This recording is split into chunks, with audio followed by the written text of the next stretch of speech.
All right. All right. Um,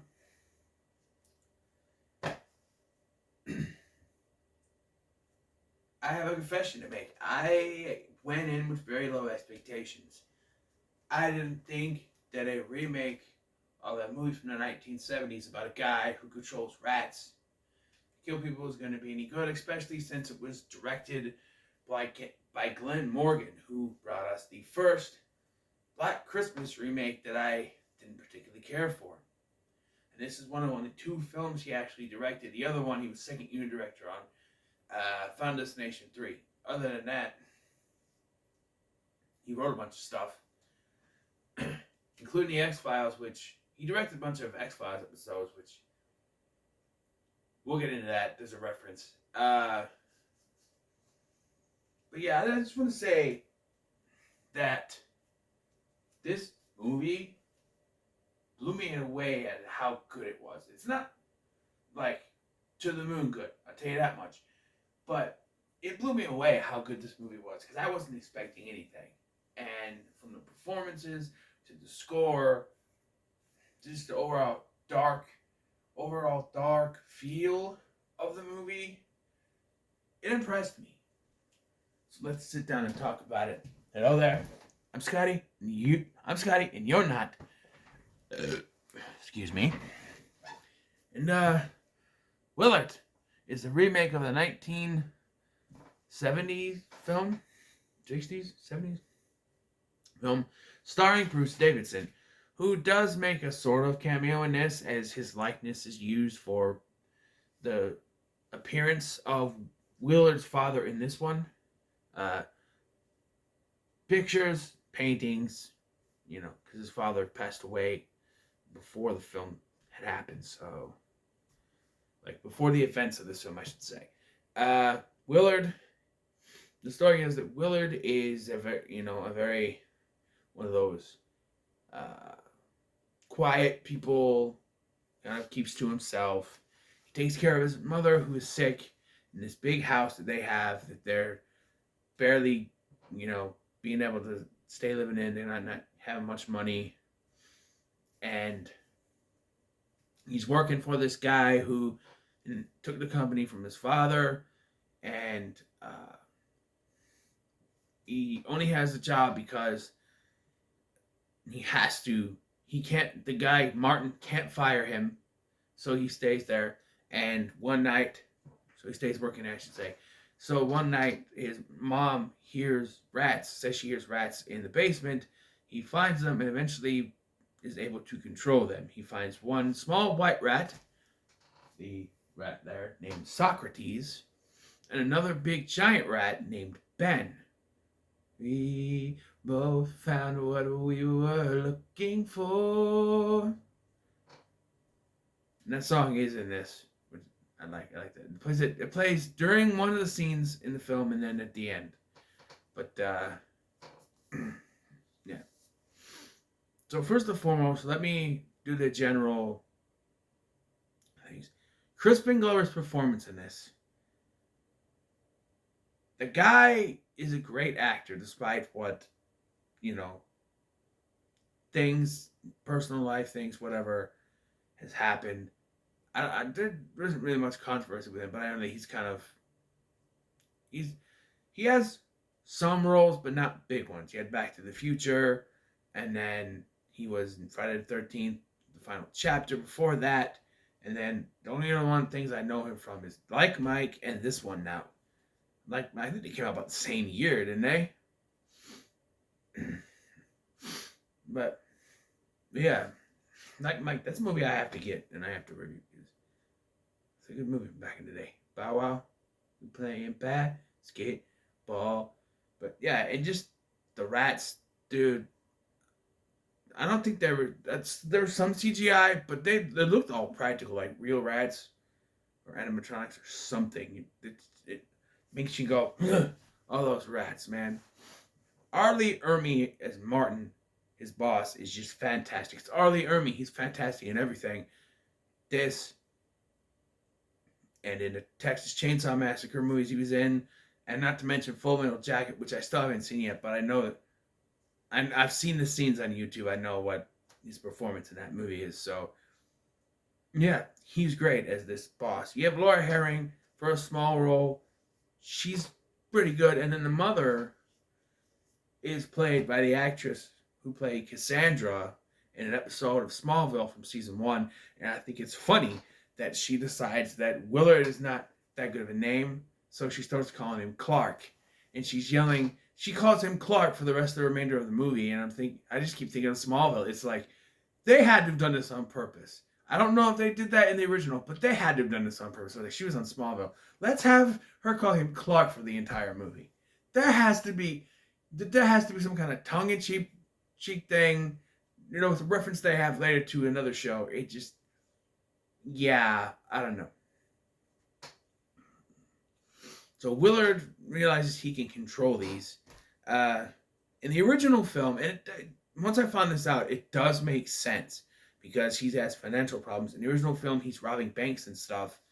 This one, it's a revenge flick. He's getting revenge on his boss.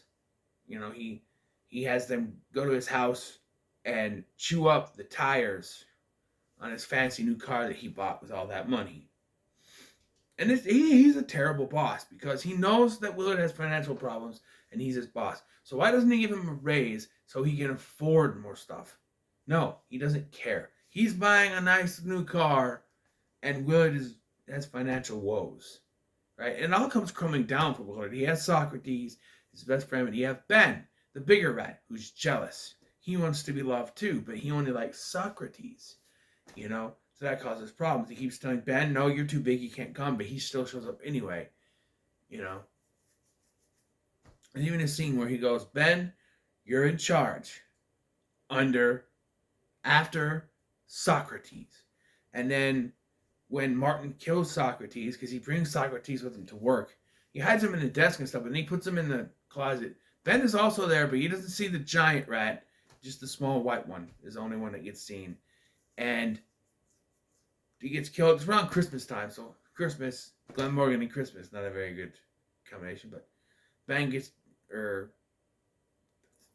Socrates gets killed, and that starts a downward spiral for him, because to him, that's his only friend. Before this, his mother had died. The rats kill her, dumping her down the stairs. This is where it starts to see that the rats are leaving his control and following Ben, I guess. Especially after Socrates is killed, they follow Ben more. But it's after the mother's death, because there's a line earlier in the film. There's a couple of lines that foreshadow stuff. First, he says something about, the boss says something about, they will devour me.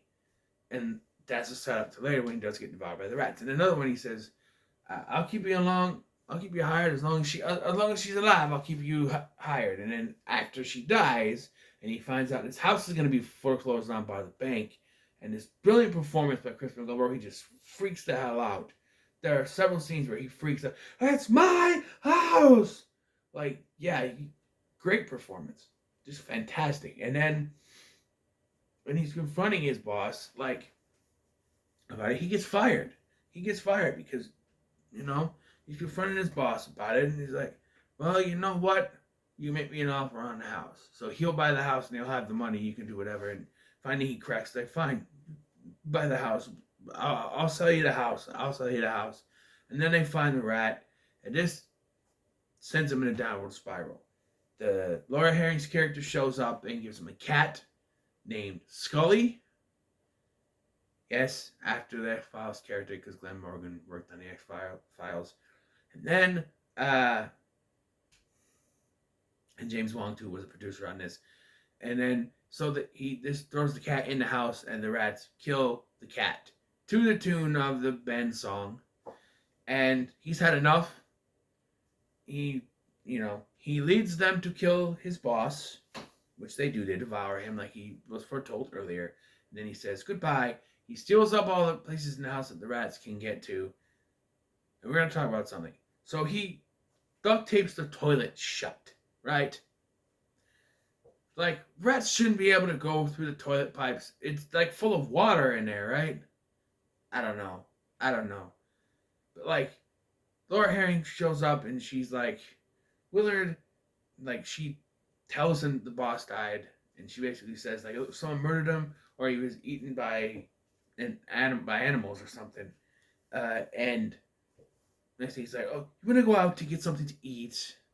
Because he doesn't want her in the house, all the rats and stuff. He's kind of boarded up, but it doesn't work. And then she's like, well, I have to use the bathroom. He goes up to do something. Like, well, after, I should mention this, after his mother dies, he finds a thing from the coroner's, his father's stuff. Supposedly he finds the pocket knife that his father used to kill himself. That's evidence. Wouldn't that be an evidence lockup somewhere? Why would they give it back to her? I don't know. But he comes down and he can't find her. She's in the bathroom. And you see that she opened the toilet. She flushes it. And then the rats come out and it's like, no. That's not how it works. She just flushed water down. Any rats that were in there would have got flushed back down again. They wouldn't come back up that fast. I'm just saying. But this is to have a big showdown where the rats show up. There are two cops that are outside and they see them. They go to leave. The rats have gnawed the vehicle, her vehicle, so they can't leave. The cops are there. They're, hey. And then we get this climax where he's like facing off against Ben and the rats. He kills Ben, I believe, but the other rats attack him and gnaw his face, but he does. Or maybe he doesn't kill Ben. Maybe he just, I know Ben gnaws his hand off, so maybe he's not dead. I don't know. But they attack him, but he survived and he ends up in a mental institution. They're like, I think we need to call Bellevue. Like, and the pest control, because there's a whole bunch of rats in there. And so yeah, our last scene, he's in a mental institution. And there's this guy, this orderly, and I tell you right now, this guy was only hired because he could do the rat stuff because of his teeth and everything. I'm like, the way he did this, he's like, cheese. It's like and I'm just like, yeah, they hired him because he could do that. That's the only reason why that guy's in there. It's because he could do that with his teeth. And then he finds another little white rat that's just like Socrates, which he believes is like a reincarnation. And he says, we just have to wait, and he'll find a way to escape. So he's not comatose like they say he is, but there was no sequel to this, which is a shame because this was pretty good. But yeah, like I said, the score is Shirley Walker, who did that many animated series and some of the Final Destination movies, and it's fantastic. I love the score. I like that they used the Michael Jackson Ben song. I didn't know if they were going to do that. Like I said, performances from Crispin Glover and Arlie Ermey are fantastic, just fantastic. There's really nothing, a few nitpicks, but I'll just say it's pretty good. It's not perfect, but it impressed me. I didn't think it was going to be this good, but I really liked it. So, yes. So that finishes that off. Next, we have one last remake before I go into some other movies.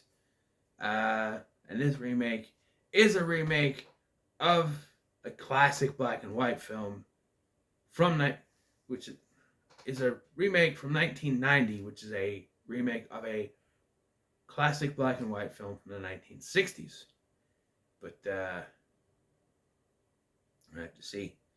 Till then, what are your thoughts on Willard when it comes to? Make sure to like, share, and subscribe.